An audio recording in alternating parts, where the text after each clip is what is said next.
The strongest men are rarely the loudest. They are rarely the ones who complain.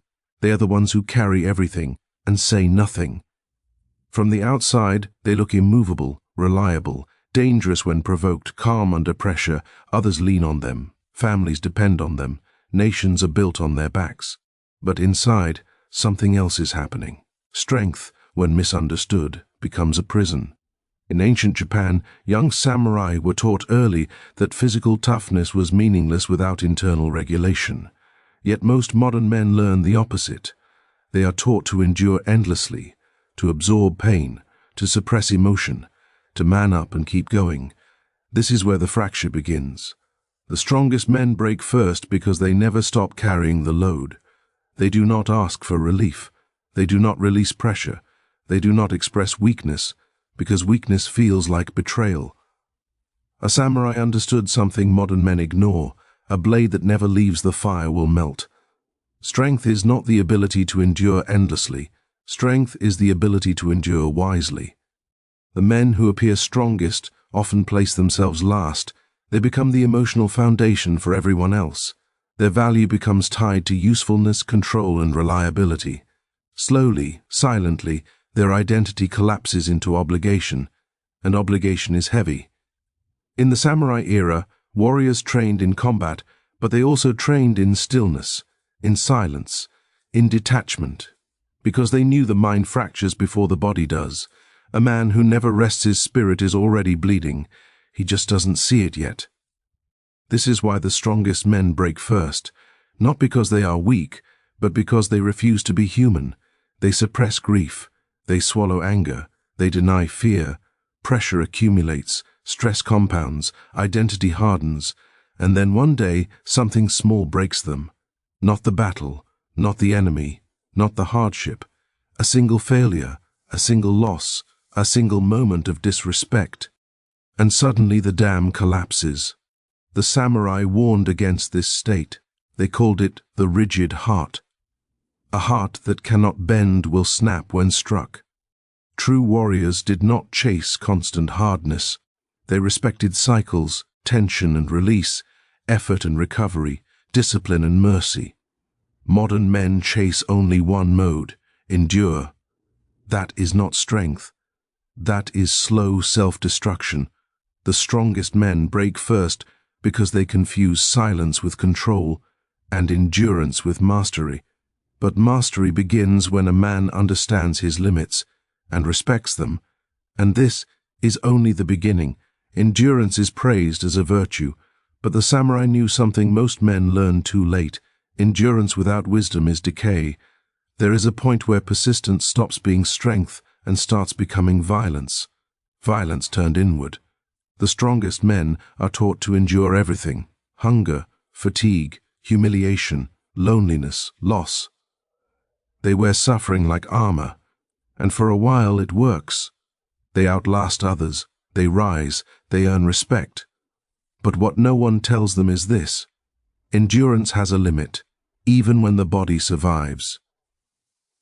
In ancient Japan, warriors trained under extreme conditions: cold rivers, sleepless nights, brutal repetition. But their masters watched closely.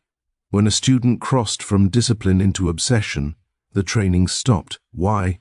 Because the samurai understood that a man can train past strength and enter self-destruction without realizing it. Modern men are never stopped. They are praised for overworking, admired for emotional numbness, respected for carrying pain alone. No one pulls them aside and says, "You are damaging yourself." So they keep going. Day after day, they override exhaustion. They ignore warning signs. They dismiss inner resistance as weakness. The body adapts, but the nervous system records every violation. Stress does not disappear, it accumulates. The strongest men break first because they never discharge pressure. They never release tension safely. They never step out of the fire. A samurai rotated between intensity and emptiness, between battle and stillness, between exertion and reflection. Without this rhythm, the warrior was considered unstable, not elite. Endurance was not a badge of honor. It was a tool to be used carefully. Modern men turn it into an identity. I can handle it. I don't need rest. I'll push through. These words sound powerful. They are also the words spoken just before collapse. The breaking point rarely arrives dramatically. It arrives quietly, a loss of motivation, a short temper, a sense of emptiness, sleep that no longer restores. The man keeps functioning, but he is no longer alive inside. This is the most dangerous stage. In samurai philosophy, this was called the walking dead state, a warrior who still moves, still fights, still obeys, but whose spirit has withdrawn. At this stage, endurance becomes toxic. The man is no longer growing stronger. He is only resisting breakdown, and resistance is not resilience. True resilience absorbs shock and returns to form. Endurance without recovery only stiffens until impact shatters it. This is why the strongest men often collapse suddenly and completely, not gradually, not predictably. One moment they are unshakable, the next they are gone, burned out, explosive, or numb beyond repair. People say, "I never saw it coming." The samurai always saw it coming. They watched for rigidity, for loss of humor, for emotional flatness, for obsession with control. These were signs of internal erosion. A warrior who cannot rest is already defeated. He just hasn't fallen yet. The ancient secret is simple but brutal. If you never allow yourself to stop, life will stop you. The strongest men break first because they treat endurance as proof of worth, instead of a temporary strategy.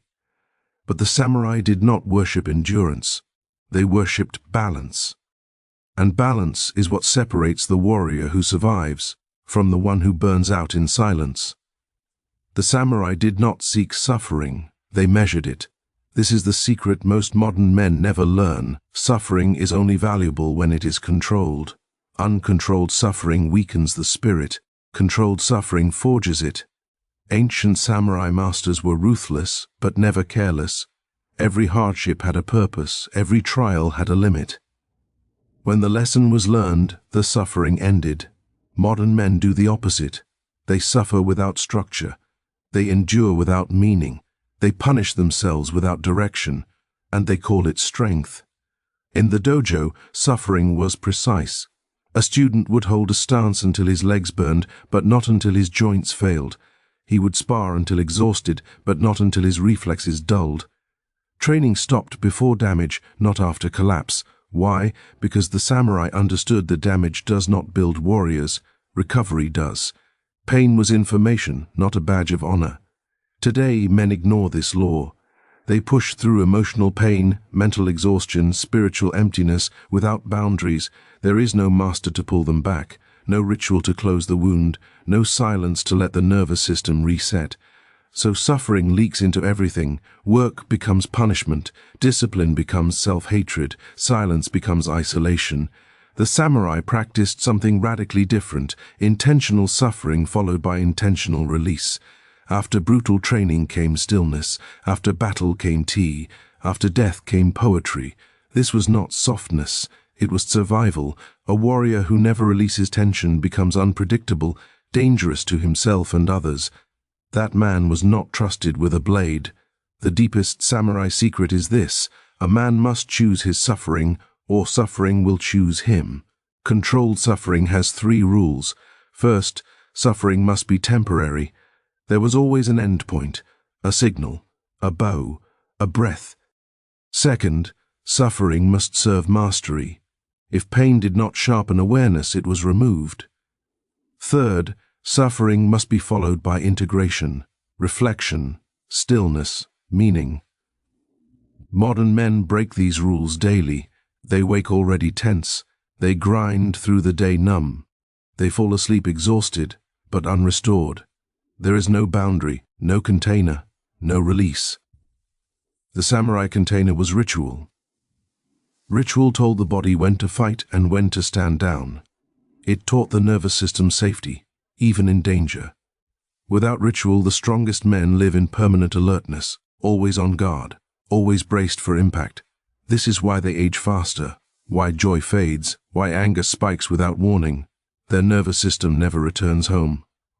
The samurai knew that a man who cannot relax is already afraid, even if he never admits it.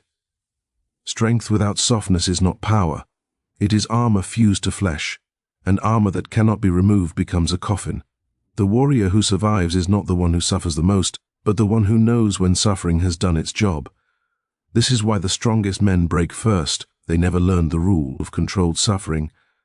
They learned only how to endure, not how to stop. And a man who cannot stop will eventually be stopped.